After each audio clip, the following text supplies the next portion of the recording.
The third one, the third break, is housing. And the purpose of this figure is to show that although there are different evolutions, I think the first, it goes from 2002 to 2012, there are many countries where there has been a housing boom and a very large increase in housing prices. Spain is, for the most part, at the top, as you can see. This is the yellow line. We've had increase up to 160 from an index of 100 in 2002. It is down, but as you can see, it's not yet down all the way, and most people believe that they still have to fall to something close to 100 in order for the housing market to return to something like normal.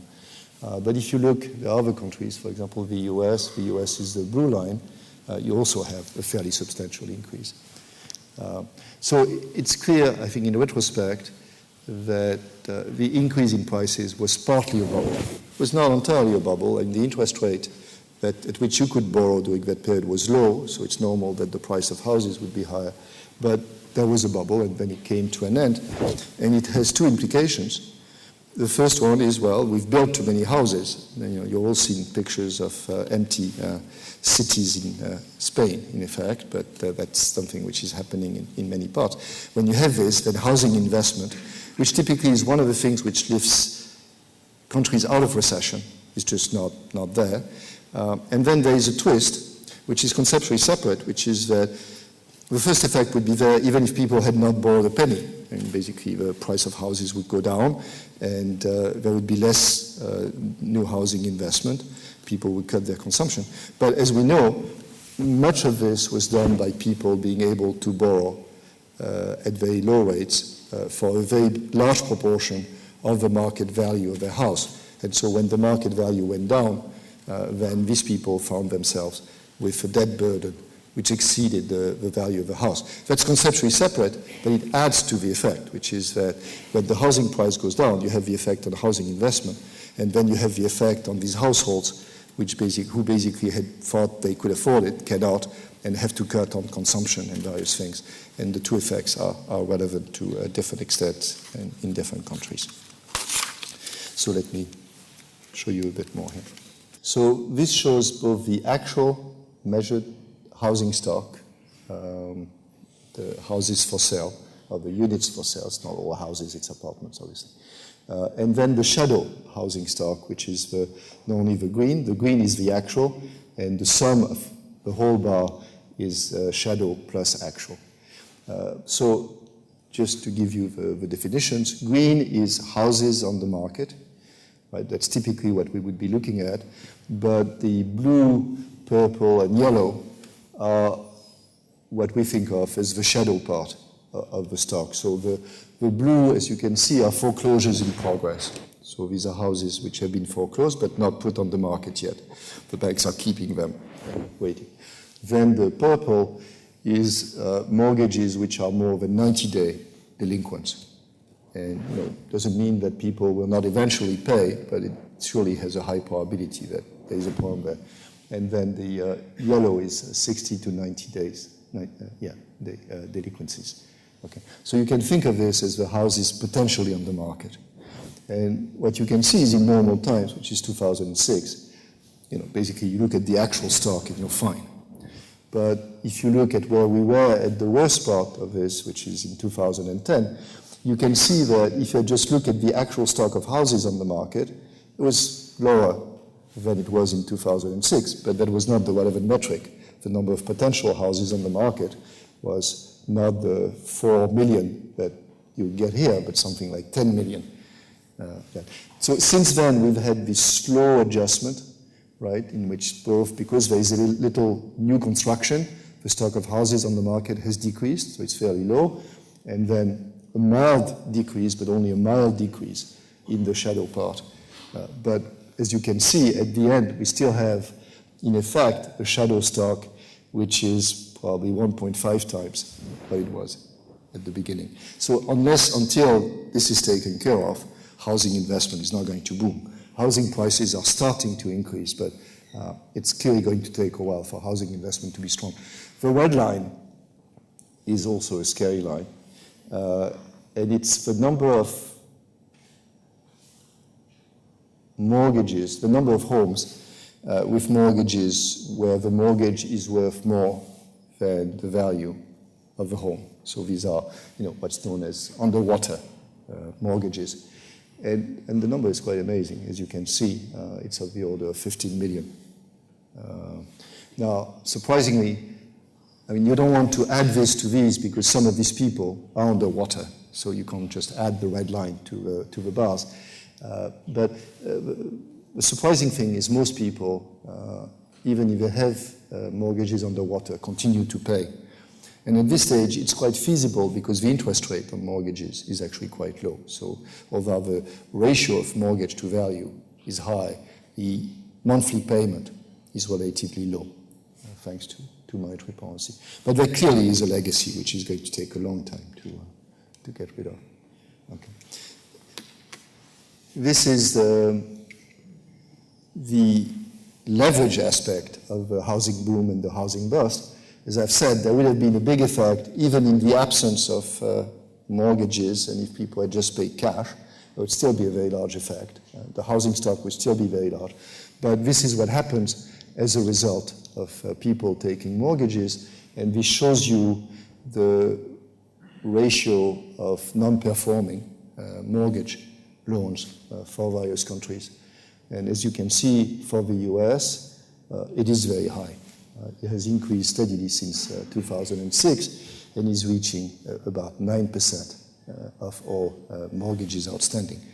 Okay. So now if you think about these people, these are people that are not able to basically pay interest on their mortgage and presumably are cutting on consumption at various margins. And so this has an additional effect on aggregate demand. And so long as the problem is there, the effect will be there. So this was the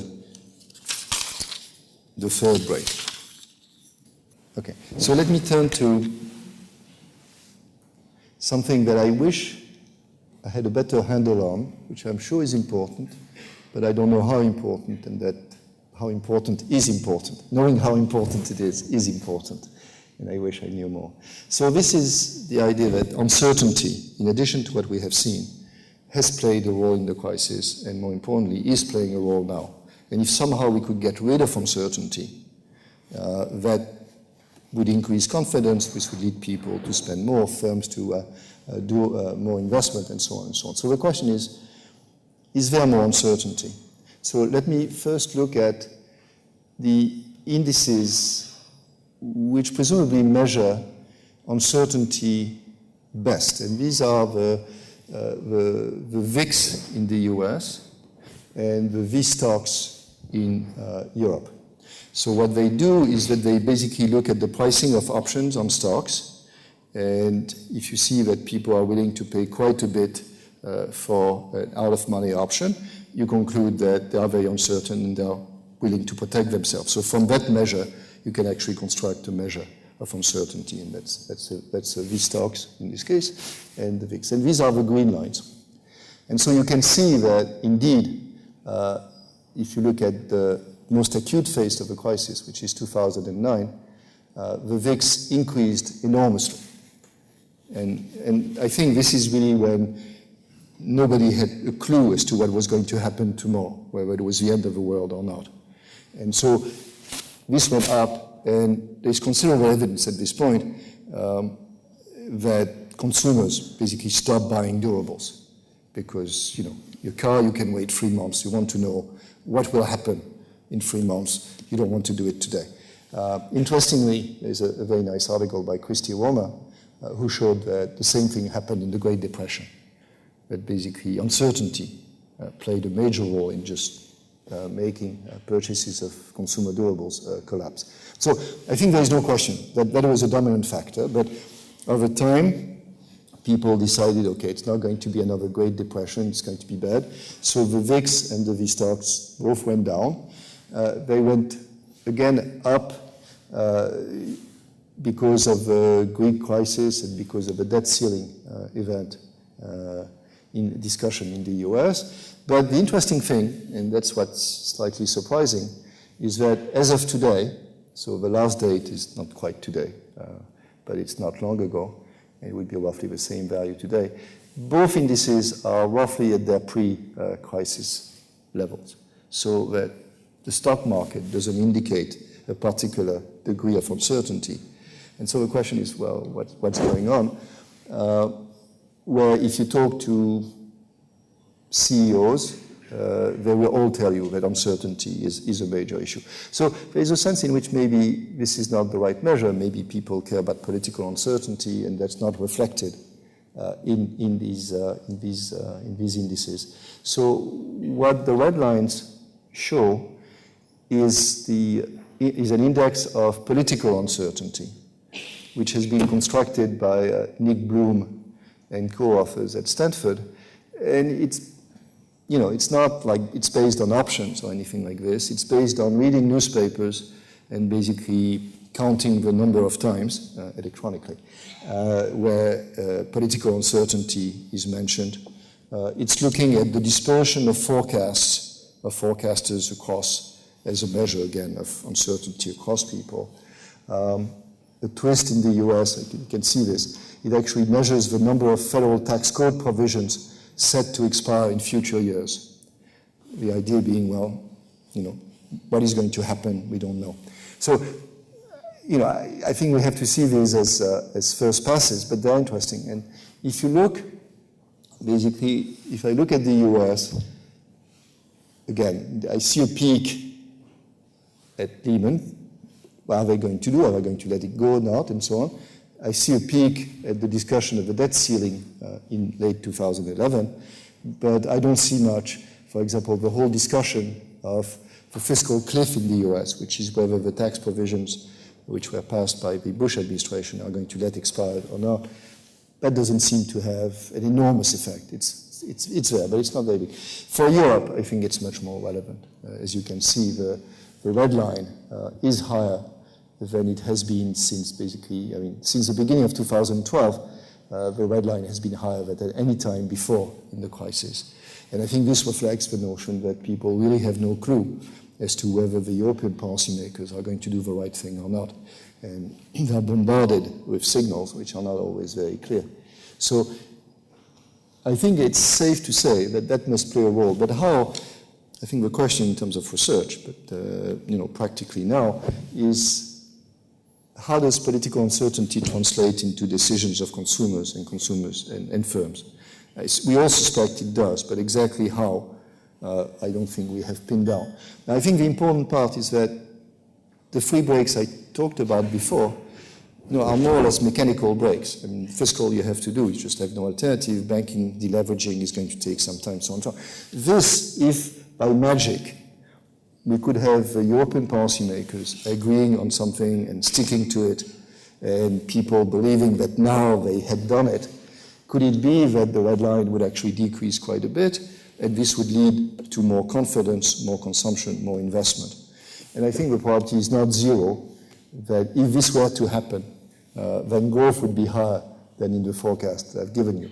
But that, I think, is a very big issue concerning the recovery. Okay. So as I've said, to a first approximation, the crisis was started first in the US, then in Europe, and has affected other countries through trade and through capital flows. And these countries have just received a shock, but they, to a first approximation, didn't do anything wrong.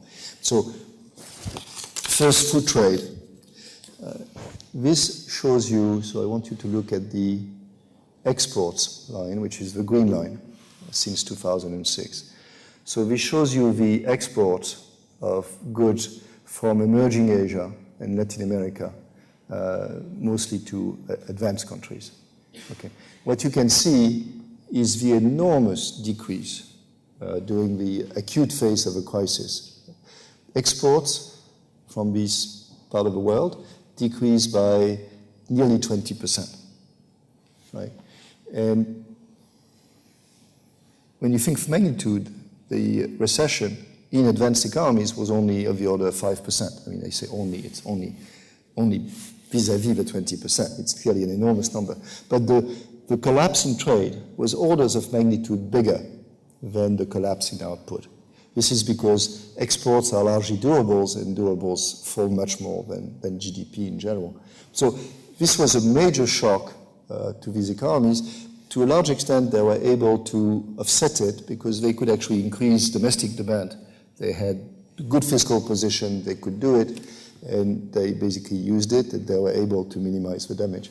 But if you see here, you can see that although then it rebounded, but since then, exports to advanced countries have remained very, very low, indeed very close to zero in terms of growth rates. This is affecting, in a first-order way, countries like China. Much of the slowdown in China is due to that. Okay. So this is the first channel. The second channel is this one, which is that the crisis, I mean, this looks like an electrocardiogram, but it's a bit the purpose. This shows not the total capital flows, which we can't quite measure weekly, but the movements into equity funds. So the funds which go into, the money which goes into funds which invest in equities in emerging market countries, right? And what is striking is basically how much the crisis has moved them around. What you have is from 1 week to the next, it goes from, what financial markets call risk on, risk off, and then put your money there, then you take your money out. Now, if you're a country like Brazil, and you're confronted with these enormous capital inflows and capital outflows,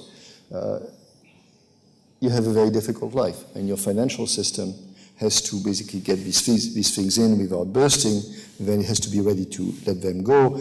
In terms of macro, it complicates things. And this has been a very major issue for emerging market countries, which is hard to handle this enormous movement in capital flows that has made their macro life much more difficult.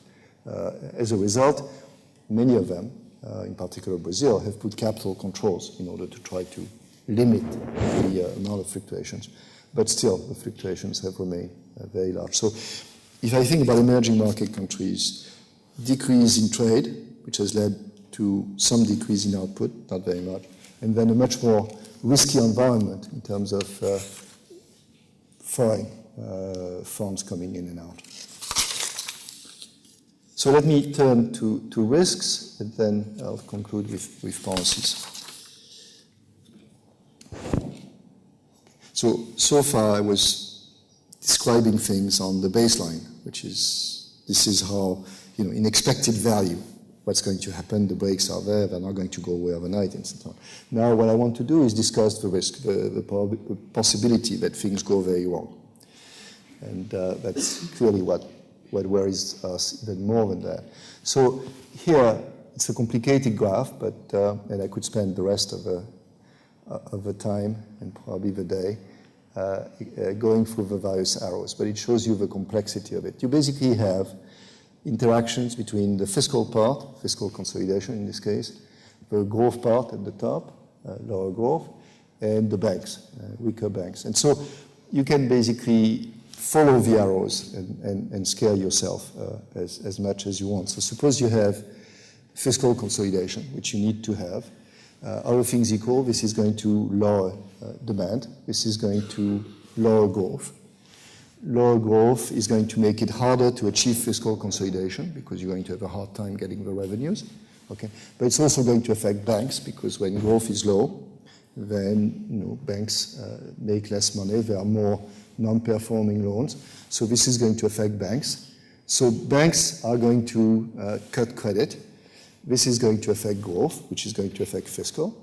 Some banks might go under, in which case the state will have to decide whether it actually puts money in, which is going to make its fiscal position even worse, which is what we're seeing in Spain, in which basically if the Spanish state has to put up to 100 billion in the banks, then its debt will go up by 100 billion, which they surely don't need.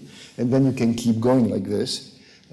When you come there and you say, well, you started with fiscal consolidation, you thought I had to do it, but you got all these effects. You find that it's really painful in terms of output, that the banks are not doing well. You say, well, let's slow down, right, say. if you do this, then the markets say, well, I'm not sure that you're going to be able to consolidate. They ask for a higher interest rate. The high interest rate translates into a higher cost of credit, which lower growth, which weakens banks, and so on and so on. So you can start from anywhere here and basically go around and see that things can go from bad to worse. So the baseline scenario, what I've talked until now, had these things in, that they were just not strong enough to create catastrophes, but you can see how they could be much stronger. So the question is, these loops, these interactions are always there, even in good times. When you do fiscal consolidation, you have an effect on growth. And when growth goes down, you have weaker banks. But most of the time, we don't worry as much. We say, okay, it's a recession. So I think there's a number of factors which suggest that these channels are much stronger in the environment in which we are. And therefore, that's why we worry about a whole lot. So let me just explore 3 of them.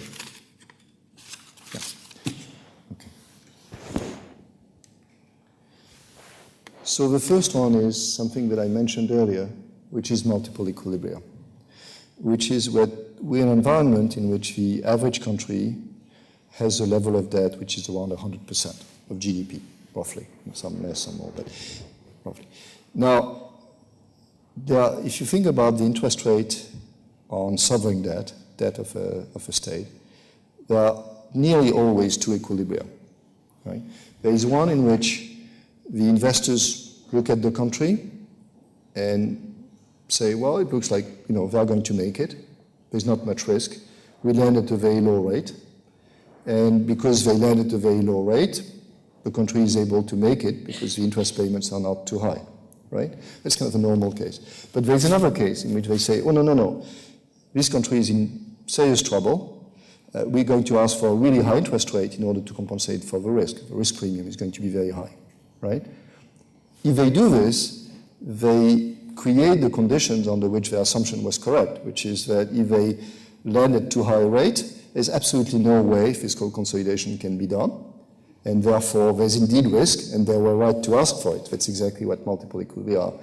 Now, in normal environments, if the level of debt is, say, 40%, then it's very unlikely that the bad one would happen, because they would really have to have very strange ideas about what can happen. They would have to ask for a really high interest rate. And so it's unlikely to happen. But when you get to 100%, I'm not going to go through the slide in detail, but when you get here to close to 90%, the 2 numbers are going to be very close to each other, which is that the rate at which the country can make it may be 4%, and then it kind of works. But if the investors ask for 6%, then the country can't make it. Now you can see that if the debt to GDP ratio is 100%, then the effects are magnified, because going from 4 to 6, which is 2%, times 100%, means that overnight the government has to pay 2% more of GDP. When debt is 200% of GDP, then you have to pay 4%. So the higher the level of debt, the more likely it is that you can move between the two. And I think that's what we're seeing, which is in many countries, we may be moving from one equilibrium to the other, and if we move to the bad one, then things go from bad to worse. So very high debt, I think, I think that's the main reason why we don't want to stay with 100% debt to GDP ratios. It's not that it's distortive, it's not that taxes have to be high and so on, that's relevant. But it is because this is an environment in which things can go wrong very easily, and if they go wrong, they go very wrong. The next point is fiscal multipliers. So when you do fiscal consolidation, you clearly have a direct effect, and there might be a credibility effect, but the mechanical effect is that you're going to increase the taxes on somebody or decrease the spending. That's going to decrease demand, that's going to decrease output, right? That's the multiplier effect, which is by how much will output decrease if you basically fiscally consolidate by 1. If the multiplier is 1, if you consolidate by 1%, then output will go down by 1%. Now, in normal times, what happens is that this multiplier is there, but if the fiscal authority does this, the monetary authority can basically undo it and cut interest rates in order to basically sustain demand, so the net effect in the end may be very small, right? So in the end, the multipliers may be very small because the fiscal consolidation is offset by monetary expansion. Now, we're not in an environment like this at this stage because the policy rate is equal to 0. So monetary policy cannot offset. So you just get, in terms of the ISLM, for those of you who remember that, you basically get just the IS effect, which is at a given interest rate, this is what happens. And the evidence is quite overwhelming that the multipliers are large, and they are larger than have been assumed by nearly all governments. So this is a graph which a fact that I stumbled upon, and I'm going to impose on you, but I think it's very striking. So let me spend a few minutes on it. So what you have on the horizontal axis is the planned fiscal consolidation, so the planned change in the cyclically adjusted primary balance for 2010 and 2011 as of 2010. So this is what the plan was, right? On the vertical axis, you have the growth forecast error for 2010 and 2011, which is the difference between growth as it happened minus the forecast of growth which was made in 2010. Okay.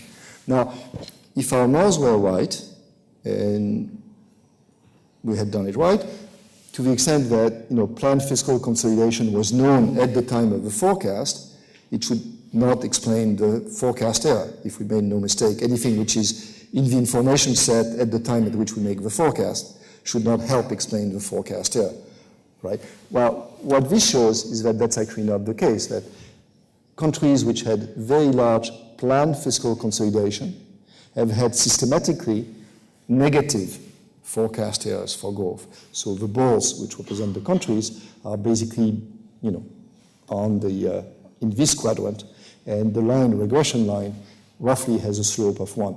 The countries which had less fiscal consolidation have done better than expected.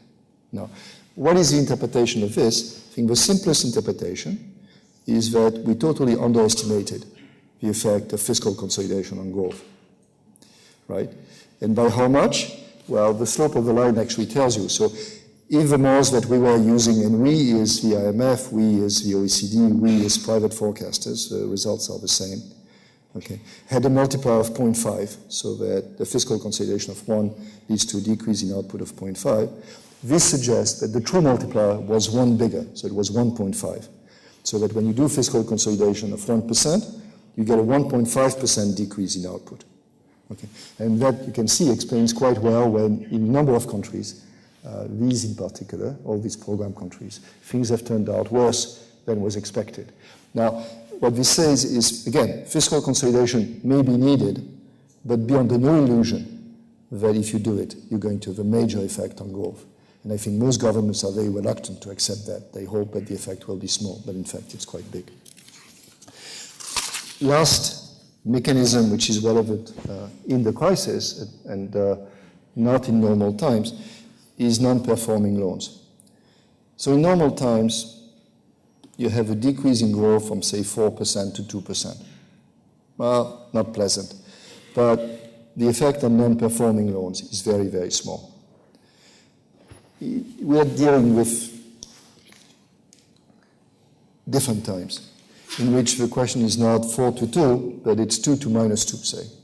And the relation of non-performing loans to how the economy is doing is very nonlinear, which is that when you start getting negative growth, there are many, many firms which have a hard time, where if you go from 4 to 2, it's only marginal, right? So what happens here is that when growth slows down, maybe because of fiscal consolidation, non-performing loans just shoot up, right? Which is what you see here.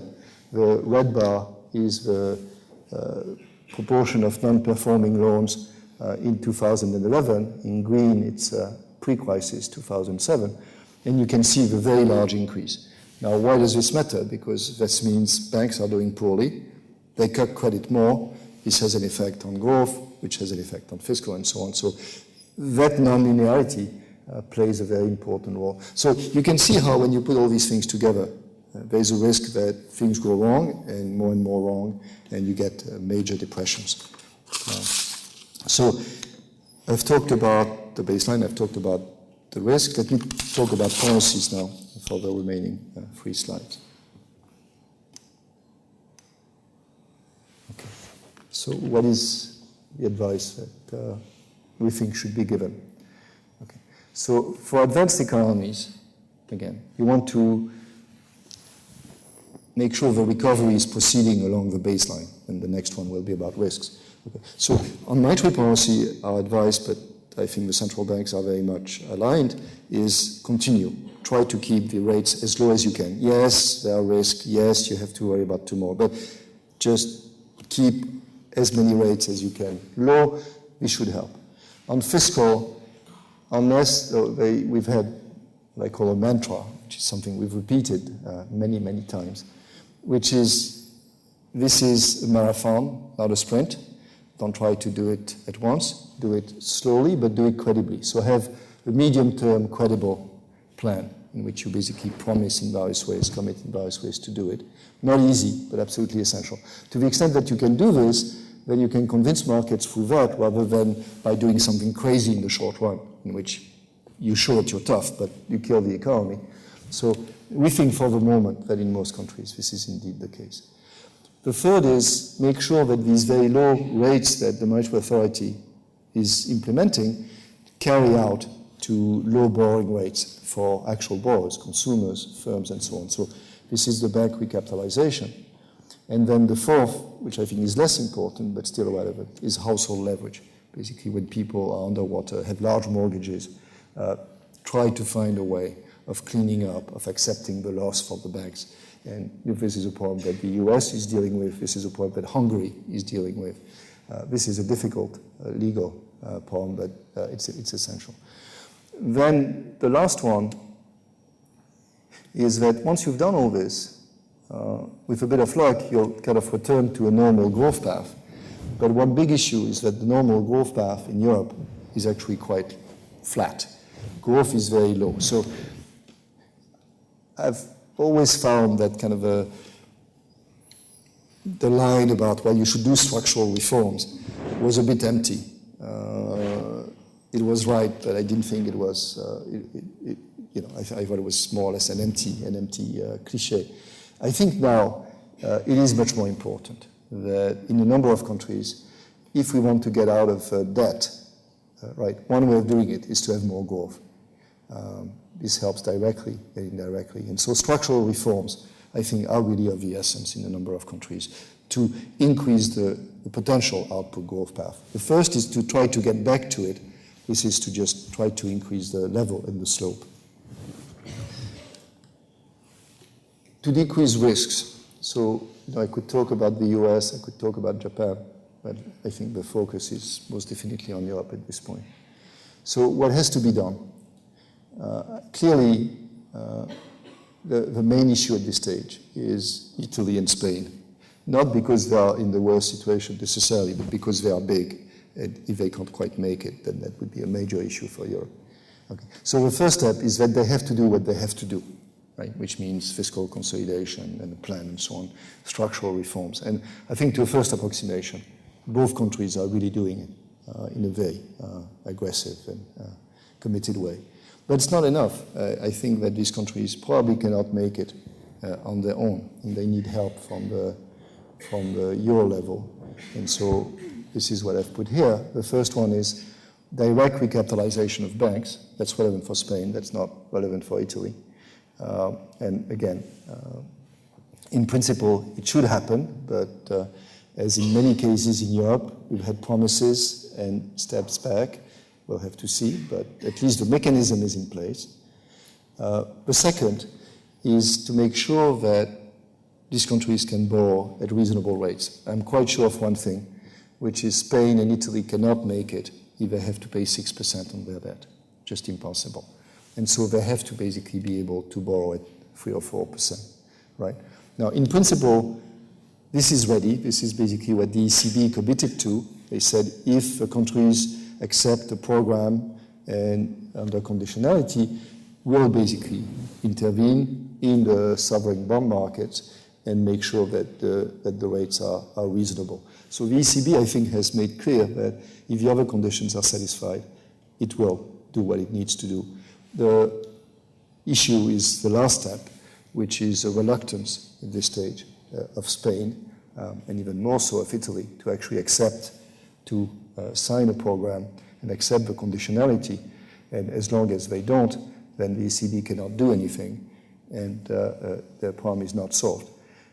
It is my guess that eventually these countries will accept the program, but it is only a guess. I have no information to confirm that. So, but at least conceptually, this is what needs to be done. And then there's a last slide, which is emerging markets.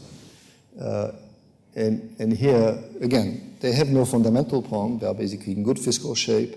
They have financial systems which very often are more solid than the ones that are in Europe or in the US. So they have to deal with low export growth. And the answer there is, export growth is going to be slow as long as Europe is ailing and the US is going slowly. So you have to use internal demand. In many countries, particularly in China, it makes a lot of sense. And consumption levels relative to GDP are extremely low. It would make a lot of sense to actually increase consumption. That would help. And then deal with the capital flows. Here there are two issues, which is that forgetting the very high frequency movements you saw, there is a need for advanced economies with current account deficits, and that's largely the US, to basically reduce their current account deficits. But to do this, there has to be countries which decrease their current account surplus, and one of the main ones is China. It has already gone somewhere, but it has to go more. And so, in general, emerging market countries have to accept an appreciation of their currency relative to advanced economies, and they're not eager to do this for reasons that I understand. And then, in addition to this, you've seen that it's not just a nice trend. It's incredibly volatile. And so for this, they have to use macroprudential tools and capital controls and foreign exchange intervention, the use of reserves to stabilize the exchange rate. And that's a very tough job they have to do. And if all this is done, then we can be hopeful that the recovery will remain on rails and develop and become stronger. And things will be good. That's it. Thank you.